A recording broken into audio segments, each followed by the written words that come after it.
ऐसा बहुत कम धर्म संघों में हुआ है। ये सब उन्होंने किया था। तो अब उन्होंने वो उसी का है। अब आप समझ जाएँगे जो संदर्भ क्या है कि जो पत्र मैंने 11:30 बजे लिखा था, अब मैं आपके समक्ष उत्तराधिकारी का नाम घोषित कर रहा हूँ। उत्सुकता अपने पूरे यौवन पर थी। हज़ारों हज़ार नज़रों में प्रश्न चिन्ह दिखाई दे रहे थे। आचार्य श्री ने कहा, मुनि रथमल जी मेरे उत्तराधिकारी युवाचार्य होंगे। तो जब आचार्य भी काम कर रहा होता है और जो आगामी आचार्य है, जैसे युवराज कहते हैं राजा के बाद, तो वहाँ युवा आचार्य। जय घोषों से आकाश गूंजने लगा। जनता प्रसन्नता से खिल गई। साधु साध्वियां श्रावक श्राविकाओं में प्रसन्नता की सुगंध बिखरने लगी। आचार्य ने नियुक्ति पत्र सुनाया। साध्वी प्रमुखा ने एक नई चादर गुरुदेव के सामने प्रस्तुत की। गुरुदेव ने उसे ओढ़ा और तत्काल उतार कर अपने हाथों से महाप्रज्ञ मुनि नथमल को ओढ़ा दिया। मुनि नथमल को बाद में उन्होंने महाप्रज्ञ नाम दे दिया था, आचार्य महाप्रज्ञ। जय जयकार हुआ। आचार्य श्री का आदेशित स्वर सुनाई दिया, अब इनका नाम महाप्रज्ञ नथमल नहीं, केवल महाप्रज्ञ होगा। हर्षध्वनि के बीच आचार्य श्री ने महाप्रज्ञ का हाथ पकड़कर उन्हें अपने साथ आसन पर बिठा लिया। प्रकृति क्या क्या नहीं कर सकती। होनी और अनहोनी घटनाएं इसके कारण घटित हो जाती हैं। व्यक्ति ठगा सा चमत्कृत होकर के प्रकृति का चमत्कार देखता रह जाता है।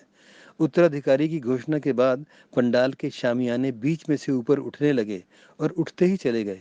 न आंधी न तूफान, फिर भी बल्लियां ऊपर चलती चली गईं। बल्लियों को थामने वाले व्यक्ति भी उनके साथ साथ ऊपर उठते गए। मंच पर लगे शामियाने जैसे थे वैसे ही रहे।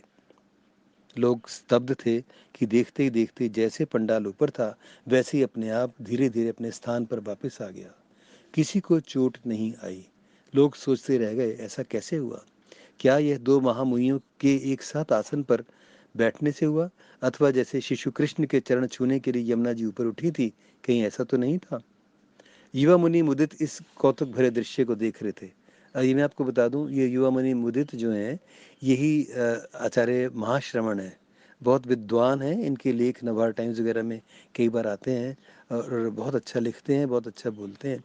ये बाद में महाश्रवण के नाम से आजकल यही धर्म संघ के सबसे बड़े हैं। तो मुनि मुदित मुदित इस कौतुक भरे दृश्य को देख रहे थे। उन्होंने पास बैठे वरिष्ठ मुनि से प्रश्न किया, मुनिश्री ये कैसा चमत्कार है? मैंने पहली बार देखा है। क्या आपने इससे पूर्व कुछ ऐसा देखा है? सामने के दृश्य से ध्यान हटाते हुए मुनि जी ने बाईं और आंख घुमाकर युवा मुनि मुदित को देखकर कहा, हाँ पहले भी देखा है। गुरुदेव के साथ अनेक बार ऐसी घटनाएं घटित हुई हैं जो चमत्कार से कम नहीं है। जैसे मेवाड़ यात्रा में बेरांका मठ था, जहाँ आचार्य श्री विराजमान थे।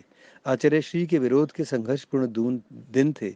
एक युवती किसी बहकावे में आकर गुरुदेव को चोट पहुंचाने के लिए लोहे का एक गर्म चिमटा लेकर के आई। सभी लोग भयभीत हो उठे। मुझे भी लगा कि अब ये चिमटे से गुरुदेव पर आक्रमण करेगी, किंतु आचार्य श्री के तप का प्रभाव इतना अधिक था कि जैसे युवती ने चिमटा आचार्य की ओर फेंकना चाहा, चिमटा अधर में ही अटका रह गया। युवा मुनि मुदित ने आश्चर्य से पूछा, चिमटा अधर में लटका रह गया? यह तो घोर आश्चर्य का विषय है। ऐसा कैसे हो जाता है?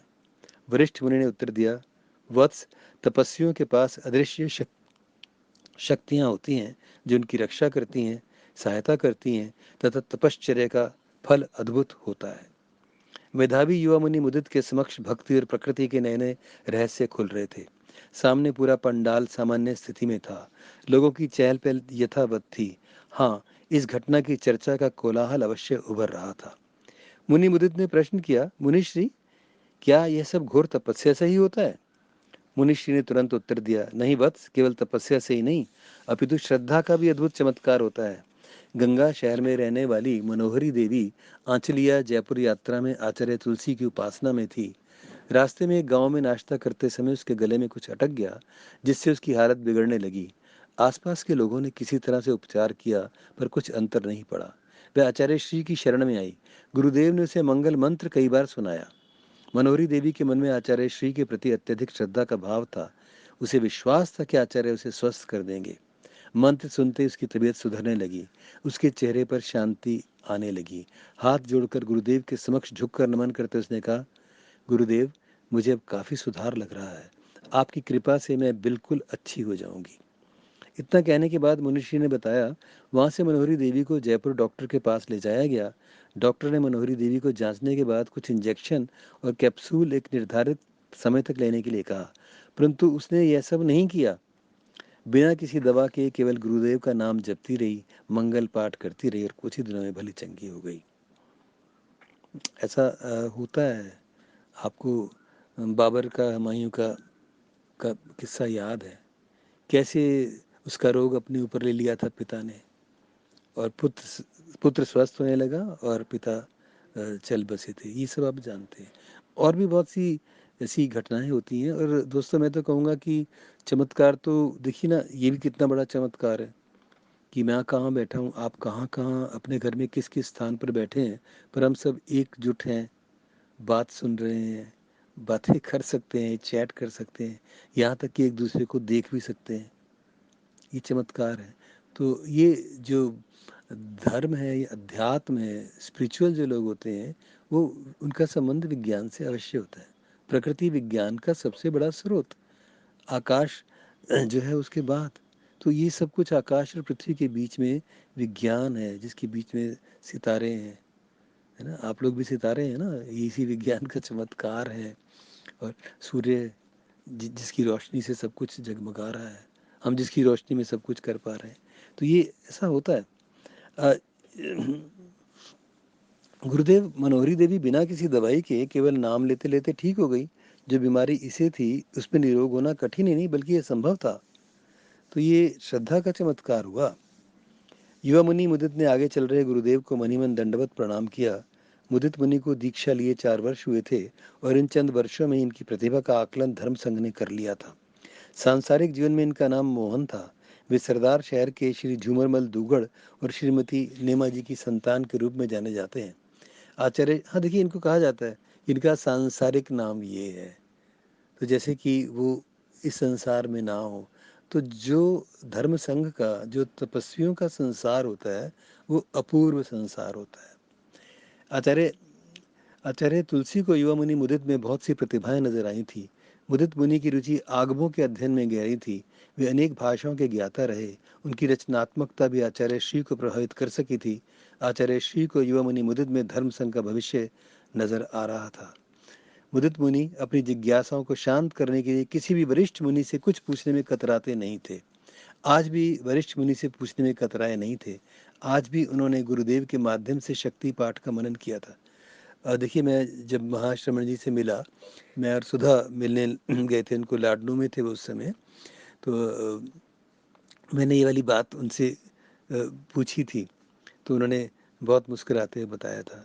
और आपको एक बात बताऊं कि देखिए, अनुशासन कैसा होता है कि उन्होंने कहा कि अच्छा, अभी तो बात हुई था नवल जी, अब हमारा समय हो गया है प्रार्थनाओं का, तो इसके बाद संध्या को मिलेंगे हम, तो संध्या को अवश्य आपको आना है यहाँ। तब है ना। मैंने कहा जी ठीक है। तो उस समय साध्वी प्रमुखा भी वहाँ थी, कुछ साध्वियाँ वहाँ थी। और आपको जानकर आश्चर्य होगा कि उनमें से एक अंग्रेजी में पीएचडी थी, कार्लाइल पर उनका काम था। एमए संस्कृत थी, पीएचडी 3-4 और थी। और उनका इतना अच्छा खुशखत लिखती थी वो लोग। और उनकी पुस्तकें हैं, इन सब की बहुत सारी पुस्तकें वो लिखती थी। ये तो सब बैठे थे। तो शाम को, और मैं और सुधा दोनों थे। और उस समय साध्वी प्रमुखा बार बार एक बात सुधा से कह रही थी कि भाई आप तो साध्वी बन जाओ। अब क्या है कि मैं तो घबरा गया कि कहीं ये सचमुच साथ भी ना बन जाए तो मेरा क्या होगा। क्योंकि देखिए, मैंने तो रंगमंच पर शोध किया, और सुधा ने जो शोध किया था तो वो संत काव्य पर किया था। तो उनमें वो संत तत्व है ही, आपको भी नजर आता होगा, मुझे तो रोज ही देखता हूँ मैं। तो अच्छा, वो उनको क्या नजर आया, साध्वी प्रमुखा बार बार कहें, हरीश जी इनको तो हमें दे दीजिए। बस मैंने कहा इनकी इच्छा है, वैसे मैं तो नहीं कभी देना चाहूँगा, और मैं कौन होता हूँ देने वाला, इनका अपना व्यक्तित्व है। तो वो दिन में ही सारी बातें हो रही थी। अब जब शाम हुई, तो जब हम अपने डेरे से मैं और सुधा फिर चले, और फिर हम उसी स्थान पर पहुंच गए, तो महाश्रमण जी थे। तो जैसे ही मैं और सुधा भीतर गए, तो एकदम से सुधा को उन्होंने हाथ से ऐसे रोक दिया।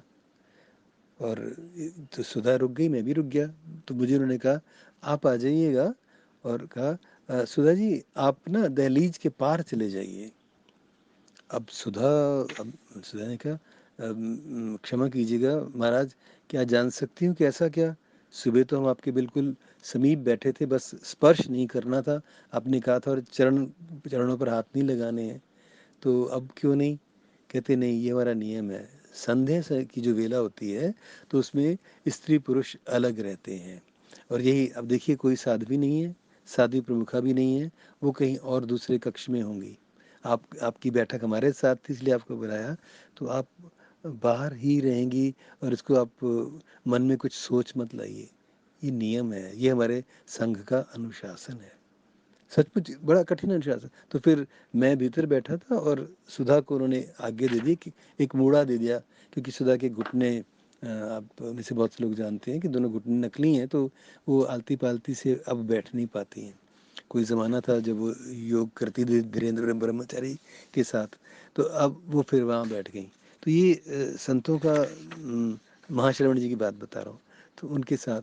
और फिर महाश्रवण जी को पद यात्रा करनी थी, तो मुझसे उन्होंने कहा, ऋषि जी आप पूछ रहे थे ना, साक्षात्कार ले रहे थे कि भाई पद यात्रा का क्या महत्व है, तो आपको कैसे पता चलेगा? आप करिए ना हमारे साथ पद यात्रा, आप वैसी यात्राएं तो बहुत करते हैं।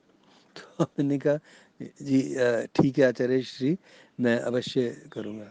तो अगले दिन मैं सुबह जो समय था उसमें मैं पहुँच गया, और बहुत लोग स्वागत करने वाले बहुत होते हैं। वो देखिए, जो साधु लोग हैं, मुनि हैं, वो कुछ खाते पीते नहीं, किंतु जो श्रावक आते हैं, जो सेवक आते हैं, और जो हमारे जैसे, जिनको आप दर्शक भी कह सकते हैं, पर दर्शक शब्द अच्छा नहीं है, जो ग्राहता है, वो भी आते हैं, तो उनके लिए बहुत तरह के वहाँ पर ऐसे स्वादिष्ट व्यंजनों के स्टॉल लगे होते हैं।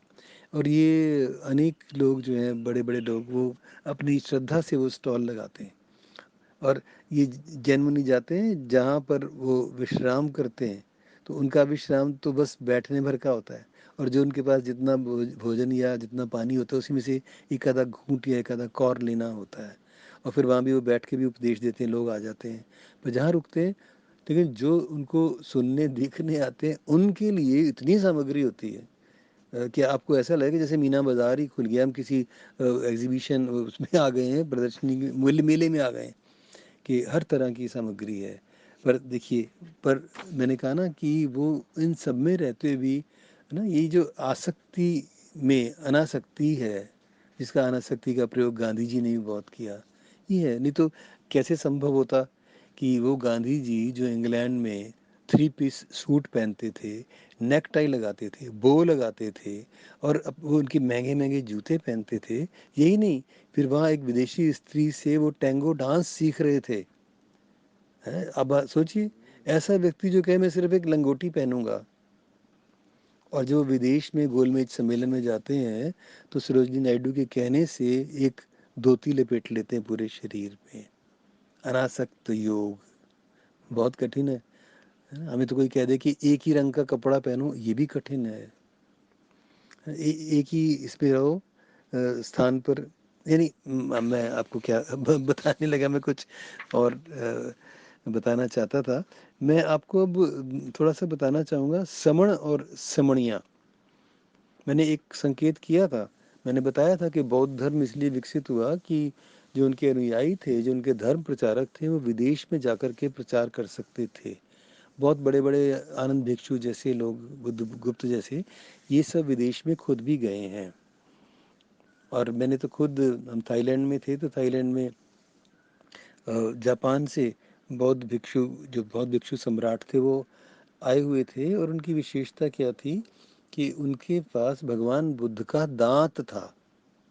देखिए, ऐसा होता है ना, हजरत बल की दरगाह है श्रीनगर में, जहाँ हजरत साहब का एक बाल रखा हुआ है। एक बार ये बाल गुम हो गया था, तो पूरे देश में हंगामा हो गया था, बहुत लूटपाट मच गई थी। फिर वो बाल जिसने चुराया उसे वहाँ रख दिया था। अब वो दांत है एक भगवान बुद्ध का। तो देखिए कैसे, जब हम चमत्कार की बात करें, मैं थोड़ा सा आपको विषय तो यही है, पर थोड़ा सा आपको मैं इस तरफ ले जा रहा हूँ, चूँकि मुझे ध्यान आ गया, रोचक है बात, कि जो वहाँ हम थाईलैंड में थे, और जापान से उनके धर्म संघ के सबसे बड़े आए हुए थे, हज़ारों की भीड़ थी। तो मैं और सुधा भी चले गए देखने के लिए, दर्शन करने के लिए। बहुत लंबी लाइन लगी हुई थी। उस लाइन के माध्यम से उस पंक्ति में खड़े हो जाइए और आप उनके उन जो गुरुदेव आए हुए हैं उनके दर्शन कीजिए, और उसके बाद आप वो दांत आया हुआ था लेकर आए थे, फिर उस दांत के दर्शन कीजिए, है ना। अब बहुत भीड़ थी।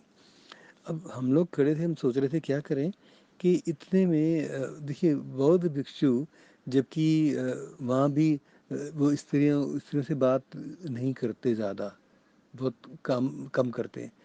तो अचानक उनकी नज़र हम दोनों पर पड़ गई। अब ये कैसा चमत्कार हुआ कि जहाँ इतनी लंबी लाइन लगी है, वो एक बहुत बड़ा नेशनल पार्क था जहाँ लाइन लगी हुई थी बहुत दूर तक, और एक जगह वो जहाँ दंत स्थल था उसके पास ये आचार्य जी थे, इनके पास भी अपार भीड़ थी।